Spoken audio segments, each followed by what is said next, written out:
sera 2 minutes. Voilà. Bon, ben, super. Alors, on va écouter comme première présentation Goran. On va essayer de te mettre en grand écran peut-être.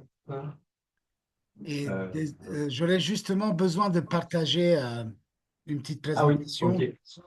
Alors, vas-y, normalement, tu peux demander le... Attends, alors je faisais Voilà, rapidement. j'ai envoyé la demande. Voilà. Normalement, c'est bon. Tu peux partager. Voilà, c'est bien, Ouais, super. c'est bien.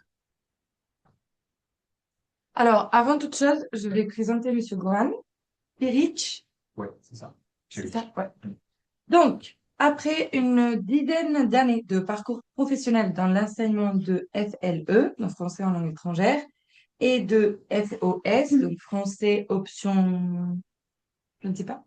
Français sur objet Goran, spécifique. voilà. Oui. Merci. Goran travaille depuis 5 ans dans l'enseignement supérieur. Il occupe actuellement le poste de maître assistant au sein de la chaire de littérature française à la faculté des lettres de l'université de Sarajevo.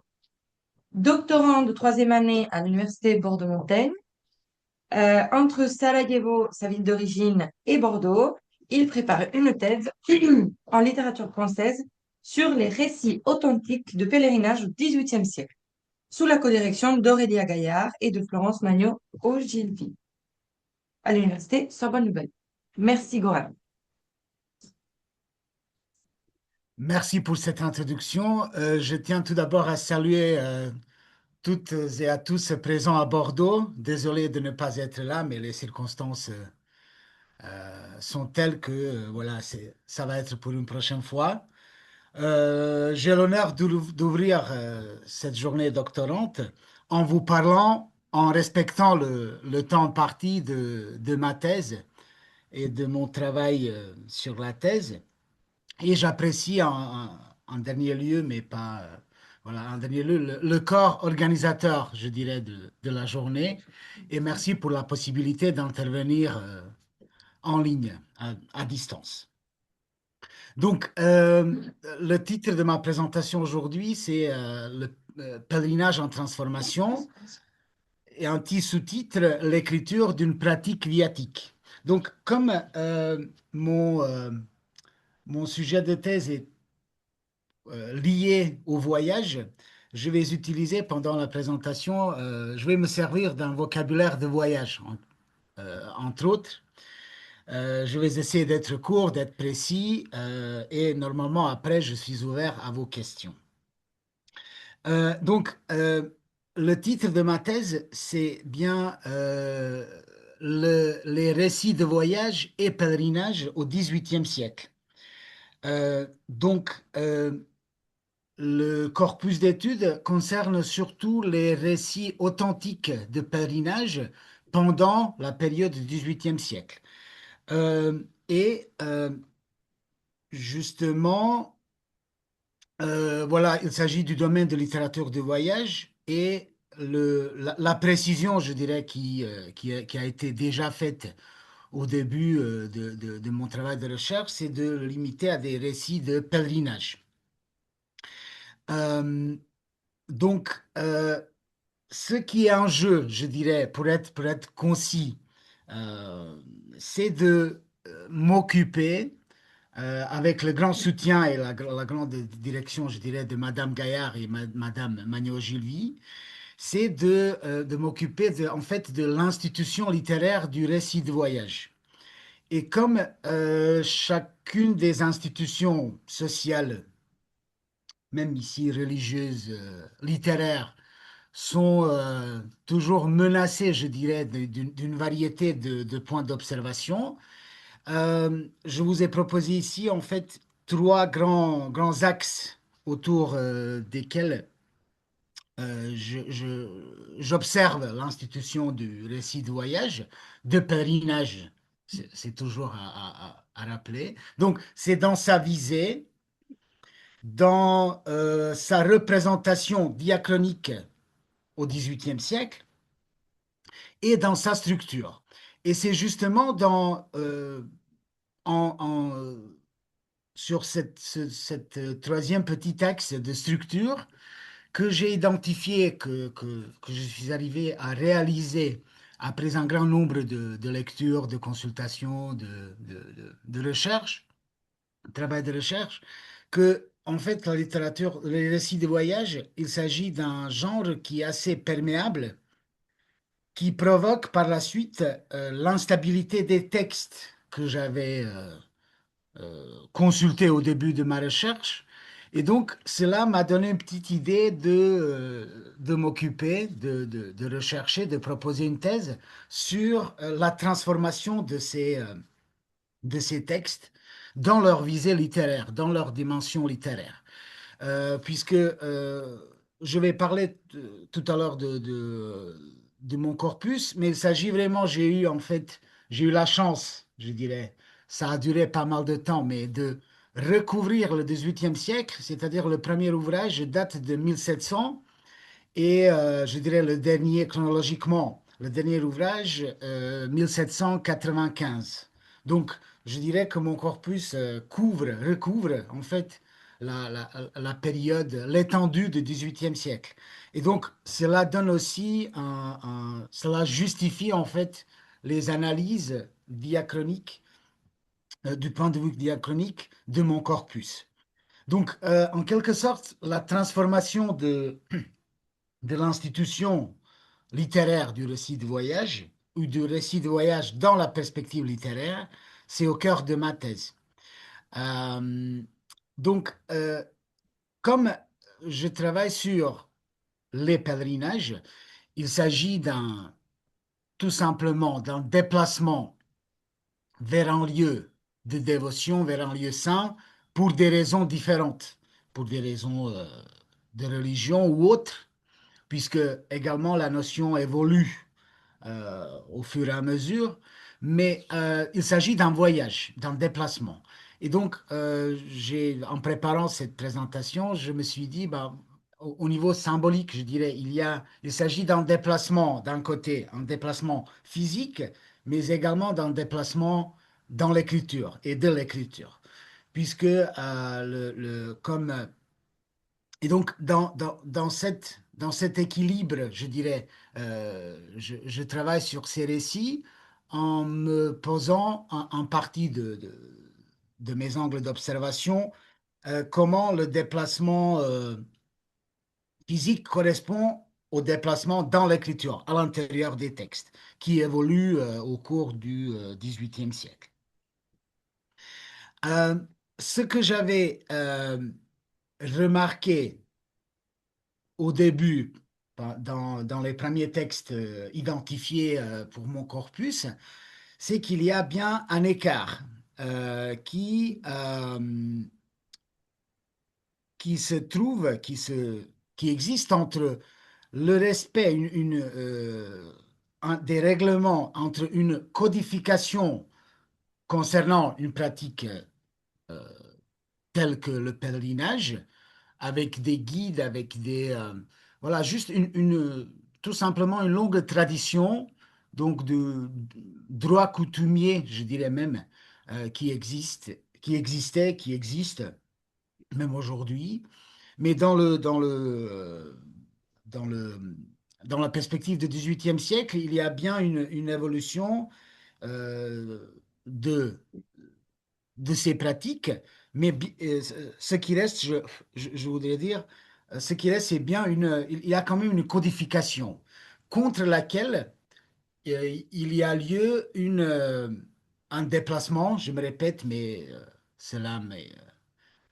je pense que le mot tombe bien à propos. Donc, dans l'extériorisation de l'épreuve du pèlerinage, dans l'écriture, il y a un écart par rapport à cette codification. Et c'est également l'un des points qui motive, qui motive encore euh, ma, mon travail sur la thèse, c'est que je vois cela également comme une couche de subversivité par rapport à une institution qui n'est pas uniquement littéraire, mais également sociale au cours du XVIIIe siècle. Je vous montre très rapidement ici, j'espère que c'est bien visible, deux petites citations de l'ouvrage qui était le point de départ de l'étoffement de mon corpus. Il s'agit d'un ouvrage de 1726, donc où parmi un texte, je dirais, un discours taxinomique d'éléments rencontrés au cours du voyage d'un jeune pèlerin de 22 ans qui n'est pas, comment dire, qui ne fait pas preuve d'une culture d'écriture, une culture générale assez développée, mais qui, à des moments, donne euh, des, euh, euh, des moments, des passages qui ont vraiment qui appartiennent à un discours autre que celui de la factualité et d'un rapport sur le voyage. Et donc, puisque voilà, le, le- l'exemple précis, c'est le deuxième que vous voyez sur le diaporama. Donc, étant arrivé dans le bassin du port de cette ville, il s'agit de Bordeaux, tout justement. Nous avons vu comme une forêt de bois pour la quantité de mâts, de vaisseaux qui remplissaient ce port, au nombre de plus de 100. Ce port est appelé le port de la Lune à cause de sa forme en croissant, qui est fait cependant comme un arc dont la ville est la corde. Et donc, dans ces trois lignes de texte, ce qui m'était intéressant de voir, c'est cette vision un peu métaphorique par figure de style, voilà, des mâts, des bateaux et des navires qui sont dans le port, comme une forêt de bois, forêt de pins, il va préciser plus tard. Et donc, c'est aussi le port qu'il voit comme un arc etc. Donc, il y avait juste, je voulais vous montrer quelle était la motivation première, je dirais, de me poser la question. Voyons si dans d'autres textes, si les textes existent, si de tels textes existent, et si il y a un tel discours dans ces textes. Euh, Ce qui a été, comme je parle dans ma recherche, c'est aussi un voyage. Et je vais parler de différentes escales au cours de mon travail. Je suis actuellement en troisième année, donc il y a eu déjà un certain nombre d'escales que j'avais faite. Donc, une de ces escales, c'était la recherche, l'identification et l'étoffement du corpus. Je vous ai proposé ici une image d'un des ouvrages manuscrits de mon corpus. Donc, ce n'était pas évident, je dirais. Donc, puisque il fallait se demander si je vais identifier comme les lieux de ressources les lieux de départ en pèlerinage ou les lieux d'arrivée. Donc, j'ai eu recours à des bibliothèques diocésaines, municipales et les archives départementales, également les fonds du patrimoine, etc., etc. Et le deuxième point, c'était de trouver de déterminer la pertinence d'un écrit que je retrouve avec joie, avec enthousiasme. Et par exemple, je suis tombé sur des parties de manuscrits, par exemple comme celle-ci que vous voyez, donc qui ne donne pas grand-chose, je dirais, dans la perspective de ma thèse.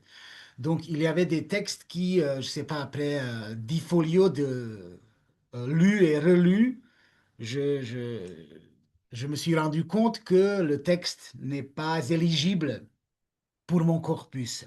Donc, en quelque sorte, l'un des défis de la route était justement concerner le corpus. Mais maintenant, je suis arrivé à étoffer, bien à m'arrêter dans la recherche de corpus, puisque cela aussi a posé un défi euh, de de bien poser la limite où je vais dire, voilà, je m'arrête, puisque le phénomène du pèlerinage euh, interpelle par plusieurs aspects, et je devais justement, c'est l'un des défis aussi, c'est de bien garder le caractère le critère, pardon, le critère littéraire dans l'analyse. Donc voilà, il y avait beaucoup de défis de la route justement, par exemple, de ne pas observer le pèlerinage à travers le critère de laïcisation, par exemple, puisque à un moment donné, je me suis retrouvé dans la situation où j'étais, comment dire, j'étais attentif quand je retrouve un texte et voilà, je voyais plus que nécessaire, je dirais, en termes de certains passages qui n'étaient pas, qui ne parlaient pas de religion ou de quelque chose. Donc, je devais recenser en fait le critère d'analyse. euh, sur la littéralité des textes et pas autre chose. Donc, voilà, je regarde l'heure. Donc, en trois grandes étapes, je dirais, mon travail, le défi, je dirais les trois grandes escales pour atteindre l'horizon de la confirmation de mon hypothèse, donc, qui est la transformation du pèlerinage dans le sens, dans les écrits de pèlerinage, l'écrit authentique de pèlerinage au cours du XVIIIe siècle, se déroule, je les vois, je la vois comme en trois étapes. Donc, la première, ça a été de présenter le genre. J'avais déjà dit où j'en suis maintenant de définir l'instabilité du genre, la perméabilité du genre. Et en fait, les deux étapes suivantes, c'est de montrer comment le pèlerin se transforme en voyageur, avec avec toute la diversification du voyage au cours du XVIIIe siècle, qui n'est pas justement, donc, le pèlerin n'est pas justement là dans son écrit, je dirais, dans son écriture. Il ne confirme pas uniquement euh, la, les connaissances préalablement posées, mais il s'agit d'un voyageur et en quelque sorte d'un élargissement de sa perspective, en quelque sorte aussi de sa liberté. Au lieu d'une tâche d'un missionnaire, il s'agit de liberté d'un voyageur. Et en troisième lieu,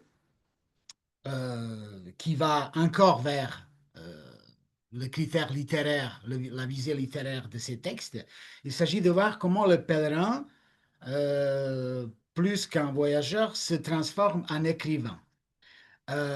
Et que les textes de ces récits authentiques de pèlerinage, en quelque sorte, sont pénétrés et montrent, témoignent d'une fabrique du littéraire.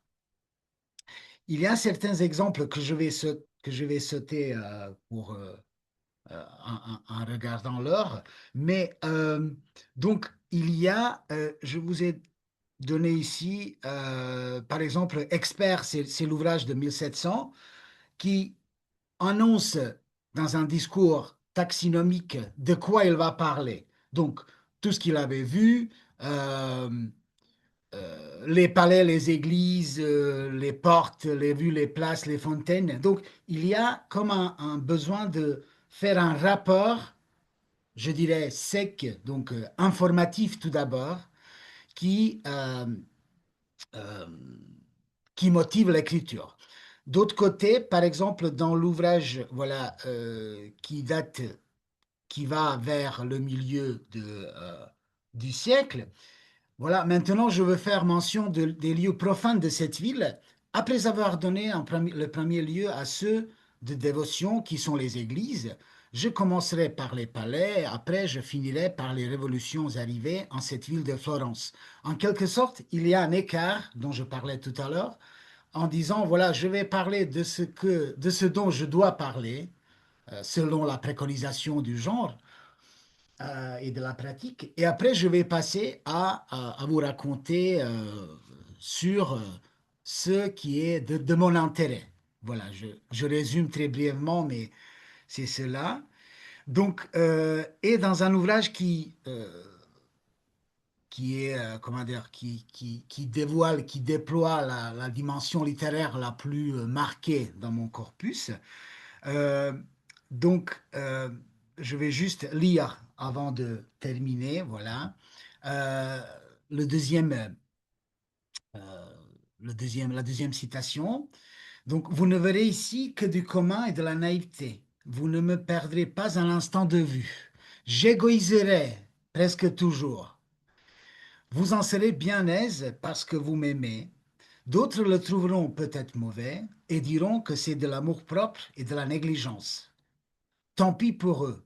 Le sujet le demande ainsi. Donc, le sujet de son écriture est tout d'abord observé différemment et exprimé différemment. Et donc, entre la première citation, je dirais, et la deuxième, c'est l'écart que je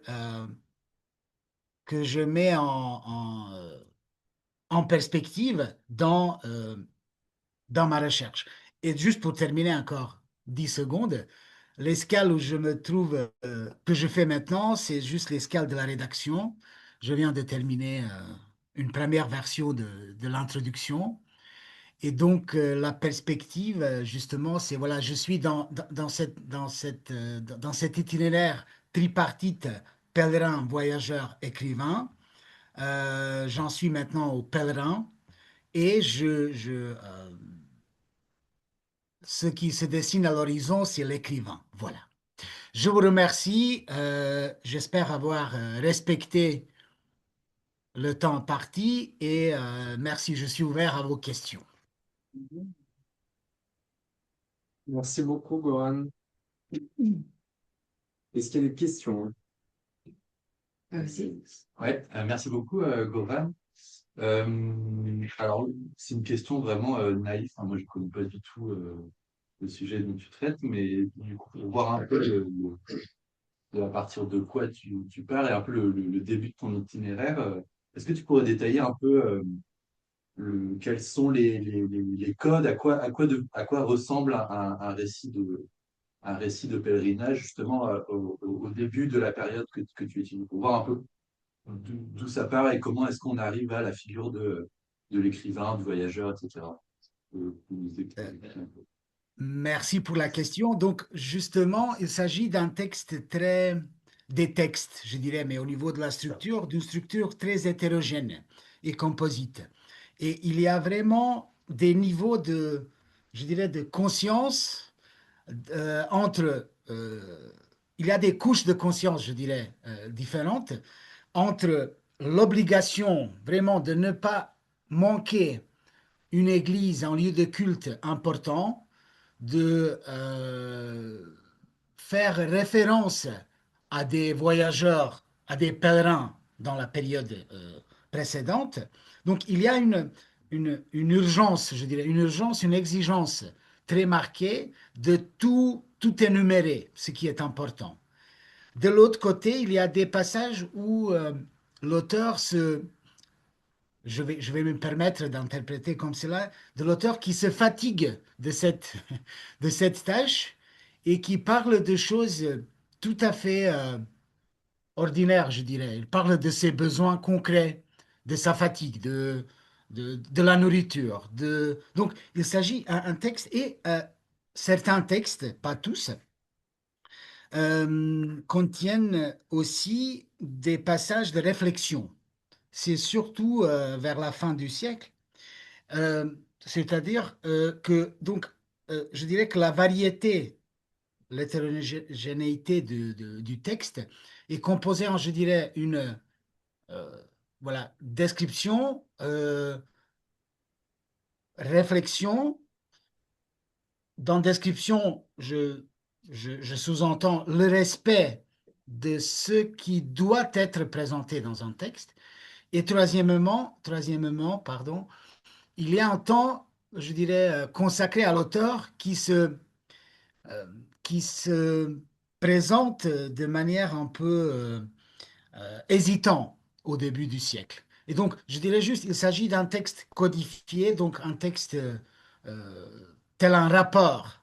Donc, il y a une rythmisation du texte, par exemple, par le rappel incessant des dates. Le 9, nous sommes allés à cette ville. Même il s'agit de textes très elliptiques, très courts, très informatifs qui, justement, c'est par rapport à ce caractère technique, je dirais même, des textes, que surgissent les moments qui étaient, qui se font voir, mais pas beaucoup au début du siècle, euh, qui nous interpellent par leur littérarité. Donc, pour répondre à ta question, c'est juste, il s'agit vraiment factualité, description, référence, style d'écriture qui diffère. Il y a aussi beaucoup de reprises, de passages, de recopiage des pages entières que, au début, par exemple, quand j'ai vu le texte de Manier, qui était le point de départ, je pensais, ah voilà, c'est vraiment un jeune qui appartient au milieu artisanal du nord de la France et qui part pour Compostelle. Et je me suis dit, voilà, il est vraiment, il possède une culture générale énorme. Mais en consultant les ouvrages critiques, je vois qu'en fait, par exemple, il a composé son ouvrage presque 20 ans, pardon, 10 ans après son voyage, et en fait qu'il fait un collage, qu'il recopie des pages entières euh, d'autres ouvrages, des savants, des voyageurs d'expérience. Donc, euh, pour répondre à ta question, il s'agit vraiment d'un texte où on trouve de tout. Mais je dirais, ce tout est motivé par le besoin d'informer et d'autre côté, des relâches, je dirais, où l'auteur timidement s'arroge le droit euh, de raconter au lieu de rapporter. Voilà.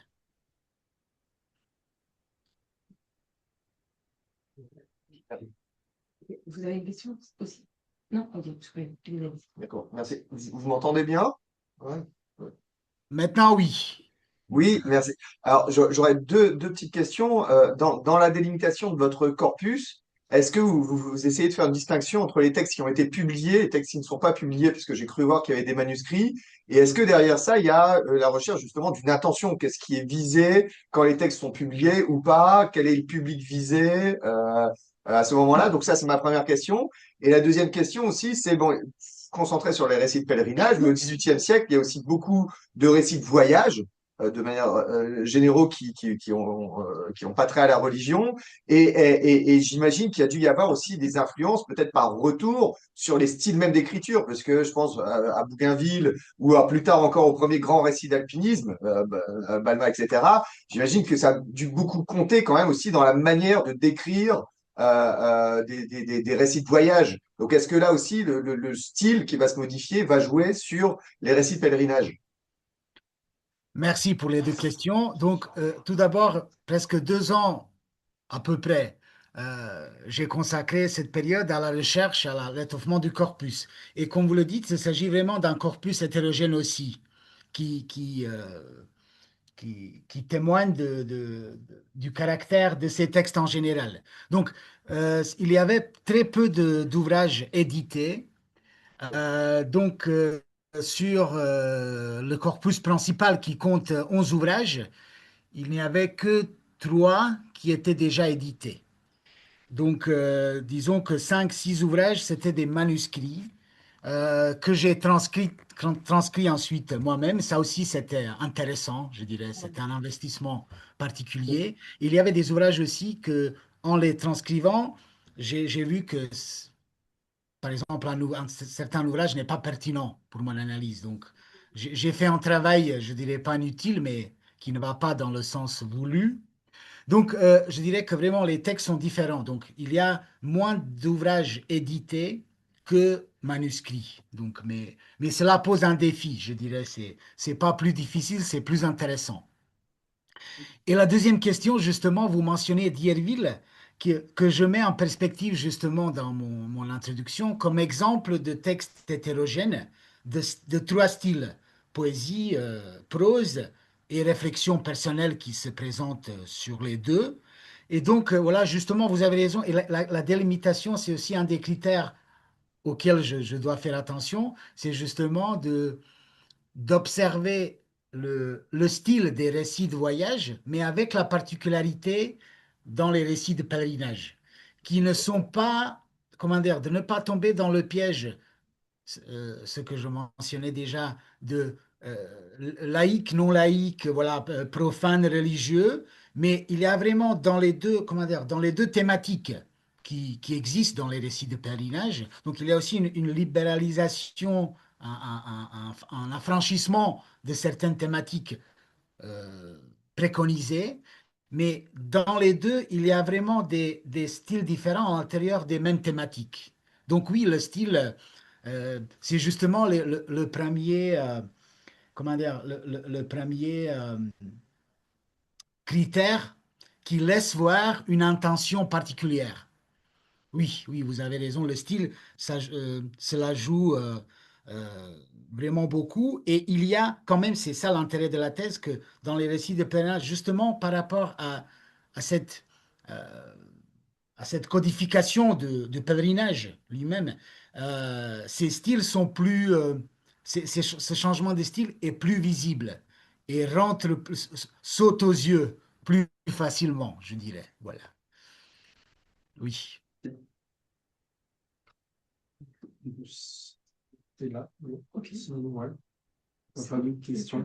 Merci beaucoup, Goran. Merci à vous pour votre attention et voilà, je suis ravi de vous retrouver, même en visio, mais quand même, voilà. Voilà. Merci. Alors, merci Goran. Donc, je vais